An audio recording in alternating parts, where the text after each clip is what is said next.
Si vous recherchez une activité à mettre en place, une activité qui n'est pas trop complexe à concevoir et à lancer et qui vous générerait pas mal d'argent, si vous recherchez une activité qui implique également le relationnel, parce que vous êtes peut-être quelqu'un qui sait vraiment développer tout ce qui est fibre relationnelle avec les autres, eh bien, sachez que vous êtes au bon endroit. Je vais vous présenter aujourd'hui une opportunité d'affaires, une opportunité qui n'est pas compliquée à lancer. Il faut de la volonté, du travail, bien sûr, mais quand je dis pas compliqué, c'est que le principe en lui-même peut être développé, déployé assez facilement et générer pas mal de cash sans expertise particulière. Prenez de quoi noter, on en parle tout de suite. Je suis Régis Sezin, entrepreneur multipotentiel, conférencier, formateur et artiste. Je partage avec vous sur cette chaîne du contenu propulsif pour vous aider à rêver, oser et créer. Hello les rocks, j'espère que vous êtes solides. Moi, je suis en parfaite forme et je suis plein de gratitude envers l'univers. Si tu es nouveau sur cette chaîne, je te souhaite la bienvenue, welcome on board. Ici, on rêve, on ose,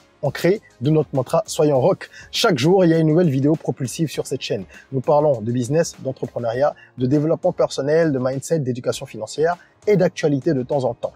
Toujours avec le prisme du rock, c'est-à-dire le prisme mindset et business. Si ces thématiques, ces différentes thématiques t'intéressent, n'hésite pas à t'abonner et à activer la cloche de notification. Le but de cette chaîne, c'est vraiment d'aider chacun à accélérer sa croissance personnelle et professionnelle. Aujourd'hui, je vais partager une nouvelle idée de business avec toi. Sur cette chaîne, j'en ai déjà partagé plus de 100 que tu trouveras dans la playlist Business en or.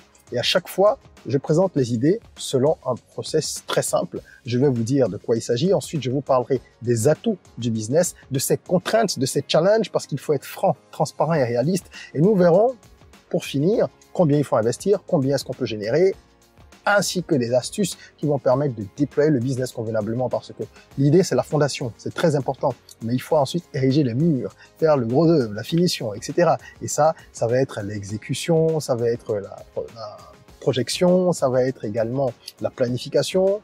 Donc, c'est pas mal de choses en plus de l'idée qu'il faut. Alors, plongeons sans plus tarder dans le vif du sujet. Je veux vous proposer aujourd'hui de mettre en place quelque chose de simple. Vous lancez dans le tourisme. Mais est-ce qu'on pourrait appeler du tourisme de proximité? En fait, c'est du tourisme chez l'habitant.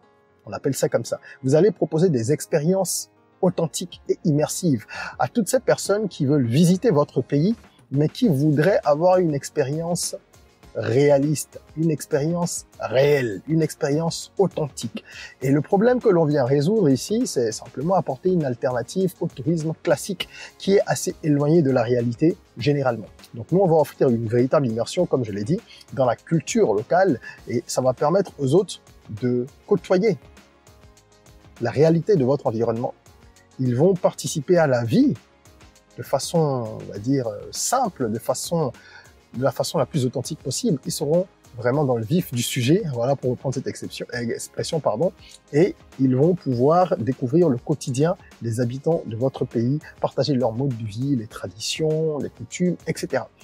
Ça n'a l'air de rien dit comme ça. Suivez bien, soyez attentifs et vous allez comprendre pourquoi ça cartonnerait. De toute façon, il y a déjà des gens qui le font.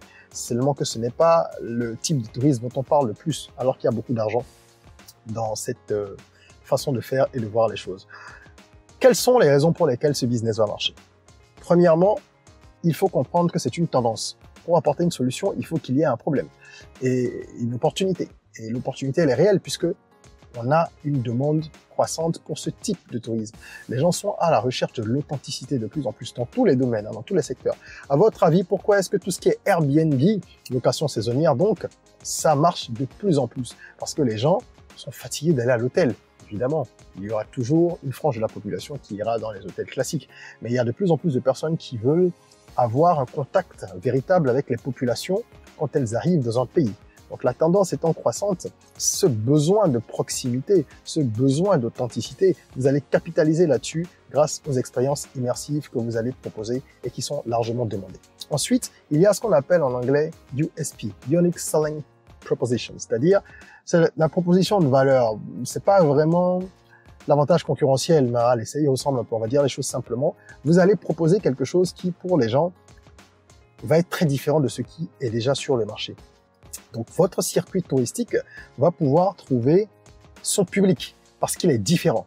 Et là, il va falloir bien sûr des efforts marketing derrière pour mettre en valeur les points forts de ce type de tourisme. Parce que quand les gens vont venir, qu'est-ce qu'ils vont faire? Ils vont participer à des activités de la vie de tous les jours, comme je disais. Évidemment, ils vont faire également des visites, mais ils vont faire, au-delà de ça, ils vont participer à des activités locales.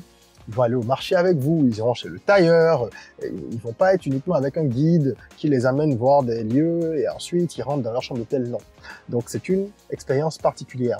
Un autre atout, c'est que ce business va générer pas mal de richesses. C'est un business qui va soutenir l'économie locale, puisque les familles dans lesquelles vous allez placer les touristes pour leur séjour, ces familles-là vont recevoir de votre part un défraiement. Tous les endroits où vous allez passer, qu'il s'agisse d'aller, comme je disais, au marché, qu'il s'agisse d'aller chez une coiffeuse, qu'il s'agisse d'aller chez un artisan pour faire une activité de poterie ou ceci ou cela, eh bien, toutes ces personnes vont bénéficier de votre projet. Donc pour ça, forcément, ça va marcher parce que c'est beaucoup de gens derrière qui vont soutenir, ne serait-ce qu'en penser, votre projet, qui vont envoyer des ondes positives et qui vont faire également de l'expérience quelque chose d'extraordinaire parce qu'elles vont s'impliquer véritablement puisqu'elles gagnent de l'argent. Et le fait que la communauté en bénéficie, ça va créer un sentiment de fierté qui va être tout à votre honneur et qui va renforcer les liens avec toutes ces personnes qui vont être vos partenaires dans le déploiement de votre circuit touristique. C'est donc important de comprendre que les atouts d'un business font sa force et il faut pouvoir les lister. Il y en a plus d'atouts, je ne peux pas tous les évoquer, la vidéo serait trop longue, mais ce que je fais généralement, c'est que je vous dis ce qui me paraît être le plus important, aussi bien en termes d'atouts que de challenge. Nous allons maintenant voir les challenges. Quelles sont les contraintes de ce type d'activité? Et juste avant ça, je vous passe une petite information pour tous ceux qui ont une idée de business et qui savent pas comment la lancer. Ou alors, ceux qui ont déjà démarré un business, mais qui ont du mal à passer au niveau supérieur. Vous avez une solution qu'il faut adopter. Mais vite, parce que les places sont limitées. Nous avons lancé les préinscriptions pour notre programme, le Business Rocket Camp. C'est un programme d'accompagnement intensif pour entrepreneurs. Un programme qui, en fait, combine plusieurs atouts. Parlons d'atouts, n'est-ce pas? Il y a des webinaires interactifs avec des intervenants qui sont des entrepreneurs africains à succès sur des thématiques bien précises. Il y a des masterclass, donc des formations vidéo auxquelles vous avez accès. Il y a également des outils pratiques, une dizaine d'outils que vous allez pouvoir utiliser pour appliquer ce qu'on vous enseigne. Donc c'est pas un camp où on vient bavarder et on s'en va. Non, vous devez appliquer au fur et à mesure pendant les 4 semaines que dure le camp tout ce qu'on vous enseigne. Et ces outils, évidemment, vous les gardez pour pouvoir développer votre business par la suite au-delà du camp. Également, c'est des outils qui vont vous servir pendant tout votre parcours entrepreneurial. C'est donc une expérience extraordinaire. L'édition précédente a connu un franc succès et 100% de nos participants estiment être mieux préparés pour l'aventure entrepreneuriale après avoir suivi notre camp. Donc 100% d'entre eux recommandent le camp. Je vous invite à jeter un œil, le lien est dans la description, allez voir ce que c'est que le Business Rocket Camp et sécuriser votre place si vous pensez avoir besoin de ce programme-là pour aller beaucoup plus vite parce que c'est le programme qui va faire décoller votre business si vous êtes appliqué et que vous suivez tout ce qui vous est enseigné. D'accord? Voilà, les places sont limitées, donc tic-tac, ça tourne, ne perdez pas de temps. Parlons maintenant des challenges, revenons à nos moutons, revenons à nos touristes. Alors, ce business, il présente certaines contraintes. Et la première, c'est la sélection des hôtes. Les familles dans lesquelles vous allez placer les touristes, vous devez pouvoir faire une sélection rigoureuse. Parce que vous devez vous assurer que quel que soit le niveau social de ces familles-là, parce qu'il faut une diversité, je pense, et il faut surtout trouver des familles qui correspondent aux citoyens moyens. Vous n'allez pas mettre les gens chez des personnes totalement pauvres, vous n'allez pas mettre les gens chez des super riches non plus, parce qu'ils sont là pour vivre la réalité. Donc, il faut trouver la médiane. Eh bien, il faut trouver, au-delà de cette médiane, des familles qui vont assurer un certain confort et où on va pouvoir garantir la sécurité des autres. Quand je parle de confort, c'est pas avoir des lits chers, manger des plats très coûteux. Non, c'est qu'il y ait un minimum. Le lit peut être un lit qui coûte pas cher, mais il faut que le matelas soit confortable. Ok? Bon, il y a un minimum quand même à offrir parce que les gens payent pour un service. Même s'ils veulent une expérience un peu rustique, il faut quand même qu'il y ait un minimum. Donc, tout ça, c'est à calibrer, à définir dans votre offre. Ensuite, la qualité de service, elle est corrélée avec ce que je viens de dire. Il va falloir que, quelles que soient les familles, parce qu'il y aura une disparité dans les familles, c'est normal, mais quelles que soient les familles et les conditions de vie, il faut qu'il y ait une qualité de service homogène. La qualité de service, c'est à votre niveau. Quelle est l'écoute que vous vous apportez? Lorsque pendant le séjour, un touriste se plaint, lorsqu'il a besoin de ceci ou de cela, vous devez être réactif, vous devez être à l'écoute. Ça, c'est la qualité de service de façon globale pour le projet. Il ne s'agit pas des conditions de vie. Ok? Et ça, c'est quelque chose qui n'est pas forcément simple non plus. Il faut pouvoir harmoniser. Comme la sélection des familles, ça va demander un certain travail. La contrainte suivante, c'est la logistique. Tout ce qui tourne autour du tourisme nécessite toujours une bonne planification. Il faut gérer les arrivées, il faut gérer les départs, il faut gérer les déplacements pendant qu'ils sont là. Il y a beaucoup d'aspects à prendre en compte et ça prend. Si vous n'avez pas naturellement une aptitude à l'organisation, vous n'êtes pas quelqu'un de très organisé, faites-vous assister, apprenez comment ça se fait. C'est important. Donc, c'est une contrainte, mais comme toutes les contraintes, on peut y faire face. Tous les challenges peuvent être relevés. Il suffit d'identifier les défis à l'avance. C'est pour ça qu'on fait des études de marché, par exemple, des business plans, et vous pourrez ensuite trouver les solutions pour apporter des mesures de mitigation. OK? Donc voilà un petit peu. Nous avons d'ailleurs dans le Business Rocket Camp une des formations, une des masterclass qui porte sur le business plan. Comment rédiger un qui soit convaincant et percutant. Donc ça, c'est un des atouts. Vous pouvez également suivre cette formation indépendamment de notre camp si vous voulez en allant sur notre plateforme d'e-learning academyrock.com où vous trouverez de nombreuses formations vidéo qui sont disponibles et qui sont là pour vous aider à accélérer votre croissance personnelle et professionnelle. Je finirai par deux aspects. Le marketing et la sécurité de façon globale. Le marketing est une contrainte ici parce qu'il va falloir pouvoir cibler efficacement les hôtes à l'étranger qui peuvent être intéressés par ce type d'offre de tourisme. Ça, avec Google Ads et Facebook Ads aujourd'hui, vous pouvez faire des merveilles. Si vous apprenez à utiliser ces outils convenablement ou si vous déléguez tout simplement cette tâche à un expert, un freelance par exemple, ou une agence qui va paramétrer les campagnes publicitaires pour vous pour aller toucher les clients potentiels et ensuite vous allez les démarcher. Et la sécurité pour finir, comme je disais, c'est un challenge. Vous devez faire en sorte que rien n'arrive aux autres qui seront là. Donc il faut souscrire une assurance et il faut également prendre des mesures sur le terrain et être vigilant. D'accord? Nous allons maintenant parler de l'investissement nécessaire. Combien faut-il mettre sur la table pour lancer ce business? Eh bien, figurez-vous que c'est assez variable, mais je vais vous faire quand même un petit schéma, un petit topo, vous donner une idée. En termes de marketing, comme je vous ai dit, il va falloir faire des campagnes. Il va falloir également mettre en place une plateforme, un site web.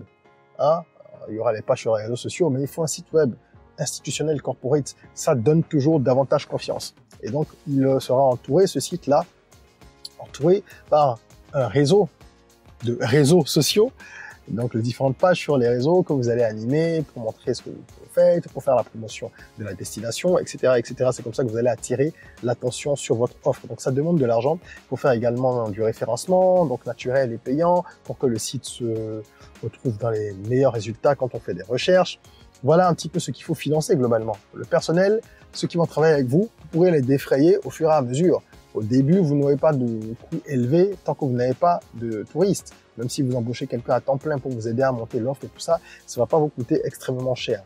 D'accord? Et vous allez devoir former les familles, mais ça va pas coûter d'argent non plus puisqu'elles vont toucher de l'argent. Donc vous allez dispenser une formation avec certains aspects que vous aurez notés. Est-ce que c'est sur l'accueil? Est-ce que c'est sur ceci, sur cela? Pour qu'il y ait un genre de cahier de charge. Pas un genre, qu'il y ait un cahier de charge que les familles sélectionnées dans votre programme respectent, afin que la qualité de votre programme ne soit pas impactée par leurs agissements.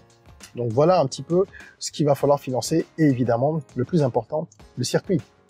Le circuit, il faut le concevoir. Pour le concevoir, il faut le faire. Si vous voulez que les gens restent 3 jours dans cette ville, qu'ensuite ils aillent dans telle autre ville, qu'ils passent par tel musée, qu'ils aillent chez tel artisan, qu'ils aillent rencontrer un chef traditionnel, qu'ils aillent au marché, etc. Vous devez faire le circuit 1 ou 2 fois, pas seul idéalement, pour pouvoir retenir les prestataires, retenir les activités, et ça va vous demander un peu d'argent. Vous devez faire le circuit avant de le proposer. Donc, moi, quand je fais mes estimations, je pense que vous pourriez commencer avec 2 à 3 millions, en intégrant un joli site web, et puis un budget publicitaire et tout ce qu'on a dit. D'accord? Avec moins, vous pourriez, mais ça va être difficile de donner un coup d'accélérateur dès le départ, et donc d'avoir les premiers hôtes qui viendraient vers vous pour participer à votre programme, on va appeler ça comme ça, ce programme touristique. Donc, on va dire en 2 et 3 millions. Pour gagner combien? Quels sont les revenus projetés? Ce que vous pourriez gagner ici, ça va dépendre évidemment du nombre de touristes qui viennent. le nombre de personnes que vous allez pouvoir convaincre de participer à votre expérience, donc enfin vos forfaits expérience. Eh ben, moi, je vais prendre 2-3 chiffres pour vous faire une démonstration. Les forfaits vont inclure un peu tout, hein, les activités locales, l'hébergement, les activités, enfin, quand je dis locales, c'est tout ce qu'on peut imaginer, que ce soit des visites de musées, des activités chez les artisans, etc., etc. L'hébergement, c'est all inclusive, sauf le billet d'avion. Moi, j'inclus pas le billet. Vous pouvez l'inclure après dans votre offre. Moi, je fais une simulation ici. Donc, pour un programme de 10 à 15 jours, supposons que vous facturiez 1 million, sans le billet d'avion, je dis. 1 million. Et ça, c'est au départ. Après, vous pouvez peut-être faire monter vos prix. Il faut adapter ça à votre environnement aussi, et au niveau de vie. Ce n'est qu'une estimation, même si elle est réaliste pour des, on va dire, des pays francophones d'Afrique de l'Ouest en tout cas. 1 million par personne. Si vous avez 30 personnes par an, ça vous fait 30 millions de francs CFA. Ce qui équivaut à peu près à 2 500 000 générés par mois. Vous allez ôter tout ce qu'il faudra reverser aux différentes familles, aux artisans, etc. Mais croyez-moi, sur 1 million, vous n'allez pas verser plus de 30-40% de ce que vous allez gagner. Ensuite, il y aura les frais de publicité, tout ça à ôter. Mais en chiffre d'affaires, vous pouvez générer facilement 30 personnes par an, 30 millions. Elles vont venir par vagues. Vous aurez des vagues de 6 personnes, des vagues de 15 personnes, des vagues de 3, de 10, etc. D'accord? Donc voilà un petit peu ce qu'on peut envisager de façon réaliste, en sachant qu'avec du travail, on pourra très rapidement, à partir de la deuxième année, doubler, tripler ce montant-là. Et je finirai en vous donnant quelques astuces que j'appelle les clés rock. On ne peut pas toutes les évoquer. Si vous avez besoin d'aller plus loin, n'hésitez pas à booker une séance de coaching avec moi. Le lien est dans la description et je vous apporterai mes lumières. Ça fait 15 ans que je suis entrepreneur. Je dis souvent aux gens que je ne suis pas un théoricien. On n'est pas venu sur YouTube pour devenir entrepreneur comme certains pensent. C'est vrai que c'est un cas qui est fréquent. Ce sont des profils fréquents. Moi, je suis entrepreneur depuis la fin de mes études universitaires. Donc, depuis 2009-2010, je suis entrepreneur, je n'ai fait que ça, j'ai monté plusieurs boîtes. Vous pouvez vous rendre sur mon site www.regissaisine.com pour voir mon parcours ou simplement saisir mon nom dans Google et vous comprendrez. C'est important que les gens fassent la part des choses. Nous sommes des entrepreneurs et YouTube est pour nous un levier qui nous permet de toucher plus de monde pour partager nos idées et également pour proposer nos services en toute transparence. Ok? Alors, finissons sur les astuces et ce que j'appelle les clés rock.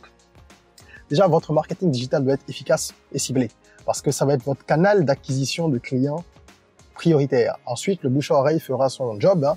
Avec le temps, ceux qui viennent vont en parler autour d'eux s'ils ont eu une expérience concluante et satisfaisante. Mais au départ, et même par la suite, c'est surtout par le marketing digital que vous allez pouvoir attirer des clients. Sachant qu'on peut cibler de façon super pointue, c'est la meilleure approche pour vous. Et c'est une approche qui est moins coûteuse que les canaux de communication traditionnels. Ensuite, la sélection rigoureuse, comme je vous le disais, c'est un point essentiel si vous voulez réussir dans ce business.